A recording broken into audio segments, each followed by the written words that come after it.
Comment choisir l'emplacement de ton potager sans faire de design en permaculture? Salut, bienvenue dans ce nouvel épisode. Aujourd'hui, on va voir tout ça. On va voir comment choisir rapidement un emplacement pour son potager. Je sais que là, à l'heure où j'enregistre ce podcast, on est mi-mars. Voilà, là, il commence à faire, les jours se sont bien allongés, il commence à faire un petit peu plus chaud. On a envie de sortir, on a envie de jardiner.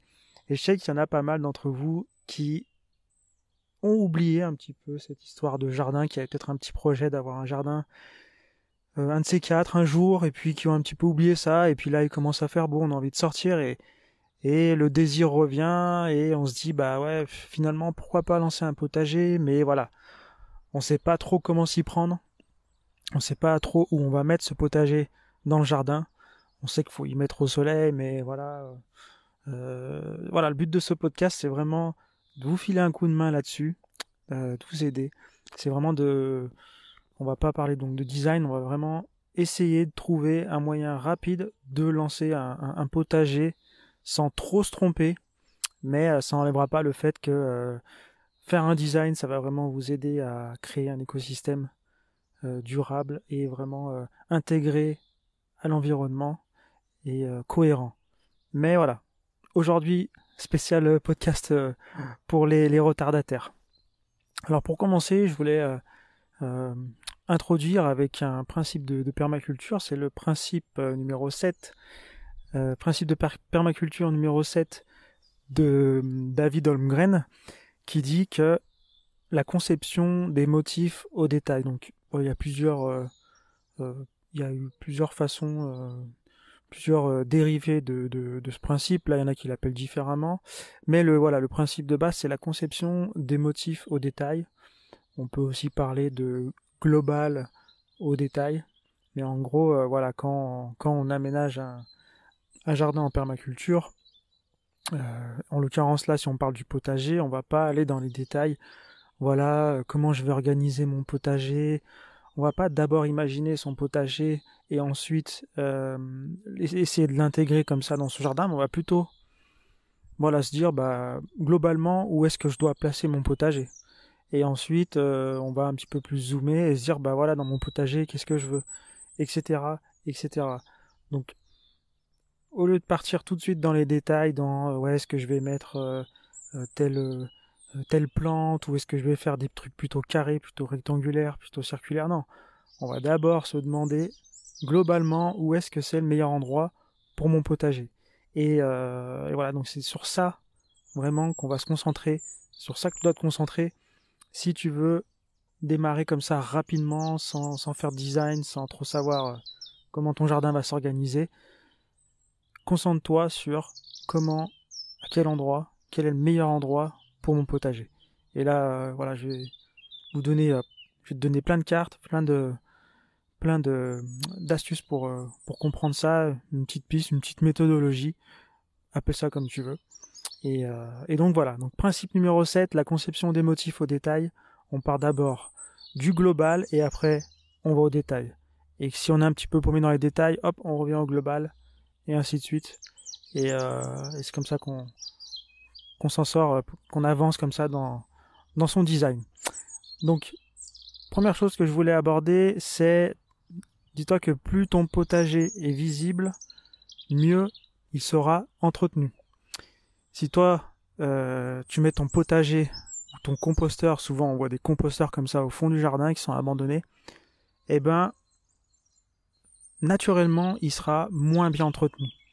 Alors que si tu le mets à un endroit où toi, quotidiennement, souvent je reparle de cet exemple, mais voilà, si tu le mets entre toi et ton portail, par exemple, ou le chemin qui mène à ta voiture pour sortir de chez toi, par exemple, et si tu passes naturellement tous les jours devant ton potager sans vouloir t'y rendre volontairement, et ben naturellement, tu vas bah, jeter un œil, voir qu'il y a un truc qui va pas, peut-être une plante couchée ou une plante qui a soif ou un mulot qui est venu gratter dans ton potager, etc. Plus tu auras des contacts avec ton potager naturel, bah plus en fait tu vas naturellement l'entretenir. Donc déjà, dis-toi que le meilleur endroit, c'est là où tu es le plus naturellement au contact avec. Ça me fait faire un lien entre euh, les éléments et les lignes de désir. Tu sais, j'en ai peut-être parlé déjà, mais les lignes de désir, en gros, c'est que ce soit dans un jardin ou... Tu sais, quand tu te balades dans la forêt, souvent tu vois les chemins des animaux comme ça. C'est les chemins que les animaux empruntent naturellement, les chemins qui sont le plus pratiques. Et, euh, et du coup, bah, dans ton jardin, pareil, tu as des lignes de désir comme ça. C'est des endroits où des petits raccourcis, des petits chemins de traverse que tu prends et qui te permettent de rejoindre peut-être plus rapidement des endroits, etc. Et, euh, et donc voilà, en gros, je voulais t'introduire tout ça pour parler justement des éléments et des lignes de désir et du zonage surtout.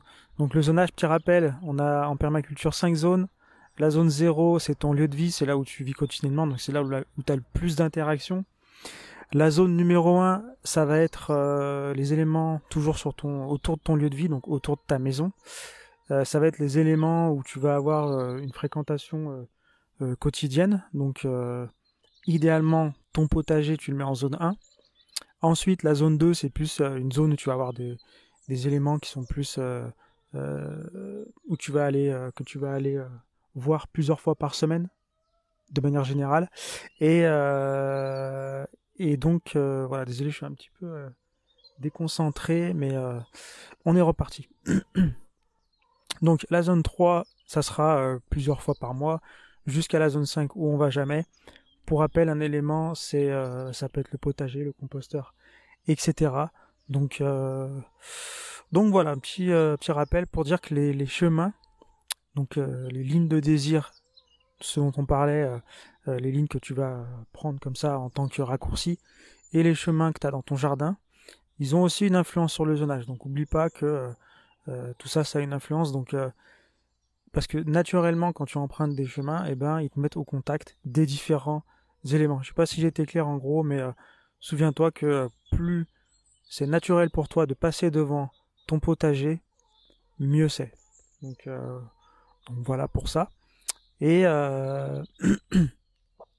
n'hésite pas donc à pour éclaircir tout ça, pour avoir une vision justement plus globale, n'hésite pas à te faire une petite carte bah, de ta propriété, de ton jardin, du jardin partagé que tu as, même si tu as une terrasse. Ça peut aussi servir de faire du zone, de prendre en compte le zonage, ça sert également aussi quand on a un tout petit espace. Donc n'hésite pas à te faire une petite carte sur un papier avec des stylos à peu près à l'échelle. Ça pourra t'aider à mieux visualiser comment ça se passe, comment toi tu te déplaces, et ensuite justement prendre en compte plein d'autres éléments dont on va voir juste après tout ça. Et après ce que tu peux faire aussi, c'est tu peux, tu sais, aller trouver une vue satellite. Tu vas sur Google Maps et tu regardes la vue satellite de ton terrain. Tu fais une petite capture d'écran où voilà, tu zoomes bien sur ton terrain. Tu te fais une petite capture d'écran et voilà, tu peux aussi après la mettre sur Paint, sur un logiciel où tu peux dessiner un petit peu comme ça par-dessus. Et, justement, voilà, ça peut être intéressant. Tu marques le nord et après, voilà, tu peux faire le chemin du soleil, etc. Et justement en parlant du soleil, ça va t'aider à aller un peu plus encore en détail, à définir encore un petit peu plus l'emplacement de ton potager. Donc, le soleil, dis-toi que c'est l'ami du potager.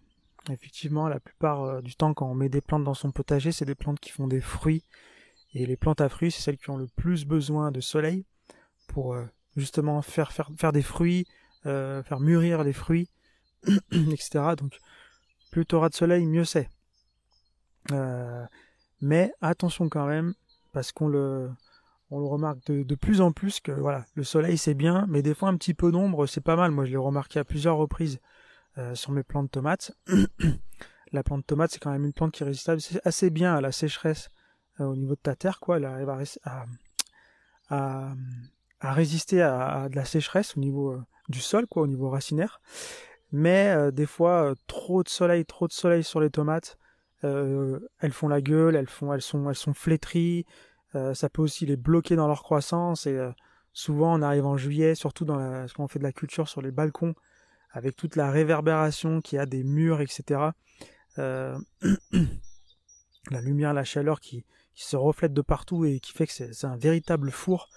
Bah là, on a des plants de tomates qui souffrent énormément et qui, à partir du mois de juillet, bloquent dans leur croissance et referont plus de fruits. Voilà quoi, c'est compliqué. Donc, il n'y a pas que la tomate, il y a d'autres plantes aussi qui aiment bien avoir une petite ombre légère aussi comme ça, ou pas forcément du soleil toute la journée. Donc, il va falloir jongler un petit peu avec cette intensité de soleil pour pas que ça soit trop fort, mais en même temps, il faut qu'il y en ait suffisamment assez. Donc, je te donne un ordre de grandeur. Moi, pour moi, une exposition à l'ombre, c'est en général en dessous de 3 heures de soleil par jour. Si par exemple tu choisis un endroit dans ton potager et tu tires la conclusion qu'il y a moins de 3 heures de soleil par jour, ça va être compliqué de faire pousser des légumes qui font des fruits surtout. On va peut-être plus se pencher sur des légumes racines, légumes feuilles, etc. Et donc ça, c'est voilà, moins de 3 heures, c'est une exposition qui est plutôt ombre. Entre 3 et 6 heures, c'est une exposition qui est plutôt mi-ombre. Et au-delà de 6 heures, là, on est bien, on peut dire qu'on est sur une exposition ensoleillée. À partir de 6-8 heures, on commence à être vraiment pas mal. Des fois, ça peut être même trop pour certains légumes, mais voilà. Si tu peux trouver un emplacement sur ton terrain ou d'après tes calculs, on va voir comment on peut s'aider à trouver, à faire ces calculs. Si d'après tes calculs ingénieux, tu arrives à se dire, bah voilà, il y a au moins 6 à 8 heures de soleil, bah là on est bien, c'est un bon emplacement pour le potager, mais tu verras qu'on peut encore aller un peu plus loin, pousser un peu plus loin. Mais ça, voilà, après, ça fait partie aussi du design global de ton jardin. Aujourd'hui, on est là pour plutôt choisir rapidement un endroit et démarrer un petit potager pour cette année, mais peut-être que l'année prochaine, on va changer d'endroit, on verra. Mais donc voilà, donc oublie pas, ton ami, c'est le soleil. Donc, mais voilà, ça peut être aussi un problème. Notamment parce que voilà, j'avais remarqué ce problème avec les tomates qui flétrissent comme ça en plein soleil, et il suffisait juste que je mette un petit abri, une plante devant ou un parasol pour voir la tomate qui au bout d'une heure on voyait que paf, les feuilles s'étaient remises en mode panneau solaire, et voilà, il suffit juste de parfois un petit peu d'ombre pour que la tomate enfin que la plupart des légumes, même souvent on voit les courges, les courgettes qui font bien la gueule en plein soleil et qui se comportent des fois un petit peu mieux avec une ombre légère. Donc il va falloir aussi réussir à jouer là-dessus. Et en plus, voilà, la chaleur, ça a d'autres inconvénients parce que voilà, tout simplement, ça va réchauffer l'air, ça va réchauffer ton sol. Et vu qu'il réchauffe ton sol, l'eau qu'il y a dans le sol, elle va s'évaporer parce qu'elle monte en température, donc elle va s'évaporer. Du coup, ça va assécher ton sol. Et du coup, les plantes, elles vont encore plus souffrir parce qu'elles ont chaud à l'extérieur et elles ont plus d'eau dans le sol. Et voilà, et plus ton sol il reste sec longtemps, plus il va s'assécher en profondeur. Et même si voilà, tu as fait en sorte que tes plantes s'installent bien, elles ont mis leurs racines en profondeur, voilà, plus il fait chaud, plus ça va assécher le sol à la surface. Mais s'il pleut pas, après ça va commencer à diminuer, ça va rentrer en profondeur, la sécheresse va rentrer en profondeur, et là on arrive sur quand une plante a plus d'eau, voilà quoi, c'est un peu la fin. Au début, elle va bloquer sa croissance de par l'excès de chaleur, l'excès de soleil, et en plus, elle va encore plus stopper sa croissance quand elle a plus d'eau, quoi. Donc, c'est pas ce qu'on cherche, surtout dans nos régions où on cultive pour avoir des récoltes en juin, si tout va bien, juillet, août, septembre. Donc voilà, on a on a un court laps de temps comme ça, une petite fenêtre de tir qu'il faut pas louper. Donc voilà, tout ça c'est vraiment important à prendre en compte, l'exposition, le soleil, pas trop de soleil, mais en même temps il en faut. Donc voilà, si tu cherches des outils, moi ce que je te conseille déjà, donc sur ton plan, sur ta carte rapide, ou même tu peux faire ça, je crois même qu'il y a une application où tu peux aller par exemple dans ton jardin, si je la retrouve je la mettrai en description, où tu peux aller dans ton jardin et tu sors ton téléphone et ton téléphone, l'application en fait, elle ouvre l'appareil photo et tu vois, il y a la course du soleil. Faut mettre le GPS en route. Et il y a la course du soleil comme ça qui s'inscrit sur ton appareil photo et du coup tu peux bouger comme ça dans ton écran, enfin dans ton jardin, tu peux orienter ton écran pour voir à peu près où est-ce que le soleil il parcourt le ciel. Donc tu peux voir où il se lève, où il se couche à différentes périodes de l'année. Et c'est hyper intéressant. J'essaierai de la retrouver. Je la mettrai en description. Et donc voilà. Donc le but, voilà, comme je viens de te l'expliquer, en gros, il va falloir comprendre, enfin, trouver où est-ce que le soleil se lève et où est-ce que le soleil se couche.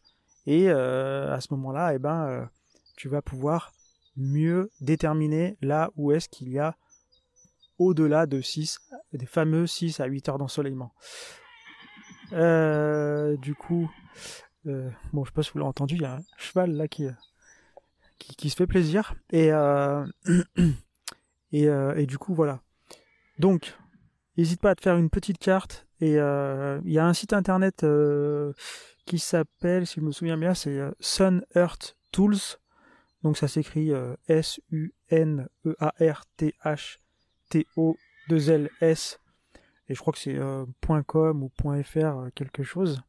Et en fait, sur ce site, tu vas pouvoir justement aller encore un peu plus en détail dans où est-ce que le soleil va se lever, où est-ce que le soleil va se coucher. Et je crois que tu peux même tu peux voir les ombres, tu peux voir les zones. Enfin, il est assez bien fait. Voilà. Après, il faut toujours prendre en compte quand même le fait qu'il y a des obstacles. Des fois, tu as un arbre, des fois, tu as un bâtiment. Donc, oublie pas de prendre en compte aussi les obstacles qui vont faire de l'ombre.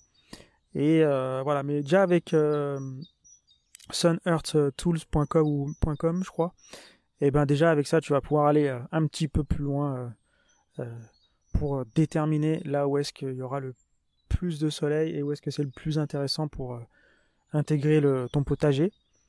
Ensuite, un autre ami du potager, d'ailleurs que j'aurais bien mis en premier, hein, c'est l'eau.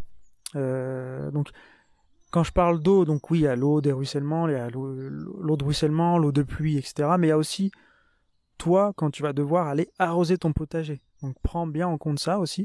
Il faut que ça soit facile pour toi de ramener de l'eau dans ton potager. Donc déjà utilise du paillage, tu peux récupérer de l'eau de pluie, tu peux placer ton potager en bas d'une pente, etc. pour pouvoir capter les eaux de ruissellement. Donc voilà, réfléchis bien aussi à comment est-ce que tu veux apporter de l'eau à ton potager et faut que ça soit aussi simple pour toi. Donc si pareil, on en revient au même exemple qu'au début, hein, si ton potager est au fond du jardin et toi t'as pas de tuyau d'arrosage, bah, il va falloir que tu prennes ton arrosoir et que tu ailles au fond du jardin et après il va falloir que tu fasses que des allers-retours pendant si au mois de juillet il y a des plus grandes périodes de sécheresse, ça peut être embêtant. Donc pense bien à toi, comment est-ce que tu peux faciliter le lien qu'il y a entre l'eau et ton potager. Et voilà, donc pense bien aussi à ça. Comment tu peux capter l'eau, stocker l'eau et aussi apporter l'eau à ton potager. Ensuite, donc ça c'est les deux grands amis du potager, donc c'est le soleil et l'eau. Et maintenant, on va voir l'ennemi numéro 1 du potager, c'est le vent. Parce que le vent, il emporte l'eau. Ton potager, il a besoin d'être dans un petit microclimat comme ça, il a besoin d'être à l'abri du vent, avec un peu de soleil, bien protégé dans un écosystème, dans sa bulle comme ça. Et voilà, donc sache que le vent, des fois, c'est encore pire que le soleil au niveau de l'assèchement du sol. Moi, j'ai longtemps donc été jardinier paysagiste, donc j'ai énormément, voilà, j'ai fait beaucoup de fleurissement dans les villes, et, euh, et en fait, quand on arrosait l'été, bah moi je me rendais compte que des fois il allait faire très chaud, mais il n'y avait pas de vent, tu vois, et il faisait très très chaud pendant 1, 2, 3, 4 jours, et bon, il fallait arroser quoi. Au bout de 2, 3 jours, il y a certaines jardinières surtout que si t'arroses pas, voilà, elles s'assèchent. Mais le pire de tout, c'est quand il y a du vent en fait. Quand il y a du vent, en une journée, ça peut t'assécher une jardinière alors qu'il n'y a pas forcément de soleil, hein. Des fois il n'y a pas de soleil, mais il y a juste du vent, et ben ça sèche plus vite que quand il y a une grosse canicule de sécheresse. Donc vraiment faire gaffe au vent. Et le pire, c'est quand il y a le vent et la chaleur. Alors là, les deux ils s'ajoutent et là ça peut être dévastateur. Donc voilà. En gros, le vent, donc il peut s'infiltrer dans le sol. Tu vois, il va rentrer dans le sol et il va emporter avec lui l'eau en fait, parce que l'eau va s'évaporer plus ou moins rapidement en fonction de la température. Donc en général, l'été il fait chaud, le sol il s'est réchauffé, donc il y a quand même pas mal d'évaporation. Et quand le vent comme ça il vient et il emporte l'eau avec lui, bah ça laisse de la place pour encore plus d'évaporation, et ce qui fait que ça assèche encore plus ton sol et ça devient un cycle non vertueux, un cycle infernal et un cercle vicieux. Et voilà, donc oublie pas de mettre à l'abri du vent tout ce qui est potager. Et, euh, donc voilà, c'est vraiment important de prendre en compte ça. Donc ça, pareil, avec une carte, avec, tu vois, tu peux chercher sur Internet, il y a des stations météo qui sont partout en France comme ça, et tu peux trouver facilement des sites Internet où il y a de la, il y a cherche la rose des vents, une station météo pas loin de chez toi, tu cherches la rose des vents, et tu cherches la moyenne à l'année en fait. Il y a des relevés comme ça qui sont faits avec des moyennes, et tu peux voir que en moyenne, bah, le vent il vient, par exemple, en général il vient plus de l'ouest que de l'est, mais ça dépend. Mais voilà, tu sais que le vent en général l'été, ben, le vent il vient de l'ouest, donc eh ben, j'ai fait en sorte que mon potager il soit protégé des vents d'ouest. Et ça pareil, ça va t'aider encore un peu plus à affiner l'endroit où tu vas mettre ton potager. Et donc voilà, donc n'hésite pas, pour résumer, à te faire une petite carte. Tu marques le nord sur la carte. Tu peux te faire aussi une petite capture d'écran d'une vue satellite. Ensuite, tu regardes où c'est qu'il y a un bon ensoleillement. Tu essayes de voir si tu peux couper un petit peu le vent en cherchant bah, la moyenne des vents qu'il y a chez toi l'été. Tu essayes de couper un petit peu le vent, de mettre ça au soleil. Et normalement, là, tu auras déjà un bon endroit. Tu auras déjà, on va dire, fait 80% du boulot. Après, il y a encore des petits détails à affiner et tout. Ça, c'est après dans la vision globale de ton design, ça pourrait être encore un peu plus affiné, voire même complètement revu de zéro. Parce que des fois, on a des contraintes qui nous obligent à voilà, le meilleur emplacement c'est ici, mais à cause de telles contraintes, ben, finalement, on va pas y faire ici, on va y faire à un autre endroit. On va mettre ton potager à un autre endroit. Il y aura peut-être un petit peu moins de soleil, mais au moins ici, ça correspond à l'écosystème dans son ensemble. L'énergie circule beaucoup mieux de cette façon. Et donc voilà, donc n'hésite pas à mettre tout ça comme ça, faire tout ce que voilà, en une petite heure, 2 heures, une petite après-midi comme ça, même pas une petite matinée, un truc comme ça. Tu peux faire ça et déjà déterminer à peu près un emplacement qui est vraiment pas mal. Choisis pas au pif comme ça, juste un truc en plein milieu parce qu'il y a plein de soleil, tu vois. Et voilà, il faut prendre en compte pas mal de facteurs. Et là, je t'ai vraiment donné les facteurs les plus importants. Donc le soleil, l'accès à l'eau et le vent. Ça peut être des facteurs et des contraintes. Bref. Donc je te laisse faire ça. Et ensuite, tu vas pouvoir déterminer comme ça le meilleur endroit. Et ensuite, bah voilà, il te restera plus qu'à planter. Et pour ça, je te laisse voir par rapport aux seins de glace. Donc je pense que tu connais, si tu connais pas en gros les seins de glace. Ça se passe, bah, par exemple, cette année, c'est le 11, 12 et 13 mai 2024. Donc, n'hésite pas à te renseigner sur dans ta région. Est-ce que tu dois attendre les seins de glace? Est-ce que tu dois, voilà, il y a des régions. Il y a des régions, par exemple, dans le sud de la France, au bord de la Méditerranée, il y a des climats méditerranéens où, à partir du 11, 12, 13 avril, il n'y a plus aucun risque de gel et là, on peut planter tout. En fait, le but des seins de glace, c'est une fois que les seins de glace sont placés, normalement, il n'y a plus aucun risque de gel et donc tu peux planter tout ce que tu veux dehors, sans qu'il y ait, sans qu'il y ait de risque de gel et de perte. Voilà. Et la plupart des plantes du potager craignent le gel, donc on fait attention jusqu'au sein de glace. Je te laisse te renseigner dans ta région comment ça se passe, mais en général, On va dire que de partout en France, faut respecter le 11, 12, 13 mai pour cette année. En général, c'est toujours aux alentours de mi-mai. Mais voilà, si tu habites par exemple en moyenne montagne ou en haute montagne, il faudra plutôt attendre début juin, mi-juin, voire fin juin. Et par contre, si tu habites dans le sud, bah là, début avril, mi-avril, c'est déjà OK pour commencer à planter tout ce que tu veux au jardin. Et donc voilà, renseigne-toi là-dessus. Et, euh, et voilà, je voulais te faire un petit rappel. Cette semaine-là, j'ai, euh, j'ai retrouvé quelques définitions de la permaculture. Et il y en a une, bah, c'est celle de David Holmgren que je voulais te partager.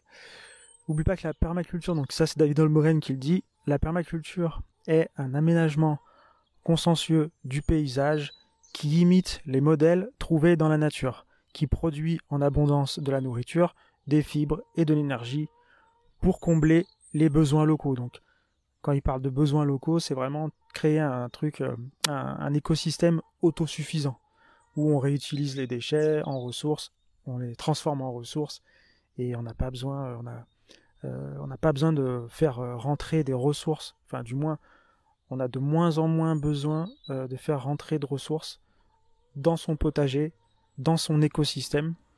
Voilà, le but c'est de faire rentrer un minimum et le but c'est de devenir autosuffisant à l'intérieur de ton potager. Que ton potager soit autosuffisant pour lui-même. Donc voilà, je voulais te refaire un petit rappel de tout ça, une petite définition de la permaculture. Donc voilà tout pour aujourd'hui. Je t'ai sauvé la mise donc pour cette année. Tu vas pouvoir, euh, avec tout ce que je t'ai donné comme conseil, si tu appliques bien, tu vas pouvoir trouver un bon emplacement. Vraiment un emplacement, le top 3 des emplacements de ton jardin pour faire un potager. Tu vas le trouver grâce à cette petite méthodologie. Mais oublie pas que l'emplacement que tu as choisi dépend uniquement déjà des informations que tu as pu réussir à trouver toi-même. Et il y a encore plein de choses qu'il faudra que tu vois à la suite de tes observations que tu vas pouvoir faire, des conclusions que tu vas pouvoir tirer. Peut-être qu'il y a des événements, et parfois il y a peut-être beaucoup de ruissellement, des fois il y a peut-être beaucoup de pluie, des fois. Enfin, en fait, il y a tellement de choses, on peut pas. Voilà, tu vas apprendre en observant ton terrain, tu vas en apprendre un peu plus. Et en plus, voilà, si vraiment tu te dis, bah voilà, je veux faire les trucs bien, je veux faire les trucs nickel, je veux vraiment créer un écosystème autosuffisant, et ben là, tu vas passer au design en permaculture, et à ce moment-là, tu auras plein d'infos à prendre en compte, et là, tu pourras aller encore plus précisément, et tu pourras encore vraiment trouver un emplacement de ton potager qui est vraiment intégré dans un tout, dans un système. Et voilà, c'est vraiment ce que je te conseille de faire à terme. Je sais que cette année, voilà, là on est comme je disais, on est mi-mars. Si là tu as envie de démarrer en permaculture, faire un design, être prêt pour avril, mai, juin, ça commence à être compliqué parce que ça prend quand même du temps. Donc déjà fais ça et tu vas déjà trouver un bon endroit. Si tu as besoin d'un petit coup de main si tu as besoin que je te fasse ton design, ou si tu as besoin d'un coup de main, n'hésite pas à me contacter, tu trouveras tout ce qu'il faut sur mon site internet. Et voilà. Dernière petite chose, voilà, j'espère que je t'ai motivé, j'espère que je t'ai donné des clés, que je t'ai débloqué dans tout ça. Mais voilà, si je t'ai découragé parce que, je sais pas, peut-être que tu te dis, ouais, j'ai pas assez de soleil, il y a trop de vent, ou je sais pas, j'arrive pas avec ce plan ni rien. Si j'aurais pas le temps d'arroser, j'aurais pas le temps d'entretenir, enfin, si j'ai réussi à te décourager, déjà désolé, mais sache qu'il y a quand même une petite alternative, je vais te donner une petite alternative, parce que je veux pas te laisser comme ça. C'est que, au pire, si tu peux pas, si tu te rends compte que tu peux pas trouver le bon emplacement, tu peux pas démarrer un potager cette année, ça va être compliqué et tout, bah dis-toi au moins que rien ne t'empêche de faire un petit massif avec des plantes aromatiques, du thym, du romarin, avec du persil, de la menthe, des choses comme ça. Tu peux faire mettre des plantes médicinales, tu vois, tu peux te faire des plantes aussi qui vont te permettre de faire des tisanes comme la verveine, etc. Il y a aussi cette alternative. En général, en plus, c'est des plantes qui sont un peu moins exigeantes en termes d'emplacement. Bien sûr, il faudra souvent du soleil. Après, ça dépendra des plantes. Mais voilà, elles sont un peu moins exigeantes en termes d'entretien, d'arrosage, d'exposition, etc. Donc en attendant d'y voir plus clair, pourquoi pas partir sur des plantes un peu plus pérennes, un peu plus vivaces. T'as aussi des légumes qui sont vivaces, etc. Mais bon, bref, je te laisse voir tout ça. J'espère que cet épisode t'a aidé. J'espère que tu vas pouvoir démarrer ton potager comme ça sur les chapeaux de roue. Voilà, moi aujourd'hui j'ai tourné là cet épisode en extérieur. J'espère qu'il n'y a pas eu trop de bruit. C'est pour ça que j'étais un petit peu déconcentré des fois là. Il y avait les poules en fait. Je suis à côté des poules là et elles arrêtaient pas. Elles arrêtaient pas. Il y avait le cheval, il y avait aussi la voisine. Donc j'étais un petit peu là et pas là, un petit peu perturbé. Mais bon, c'est bien aussi de profiter de l'extérieur. Moi aussi j'ai peut-être des petits projets là d'aménagement de jardin là. Mais pour l'instant, je garde ça pour moi. Et il y a un joli merle qui est passé. Bref, sur ce, je te souhaite une bonne réflexion. Et puis on se retrouve dans le prochain épisode. Salut!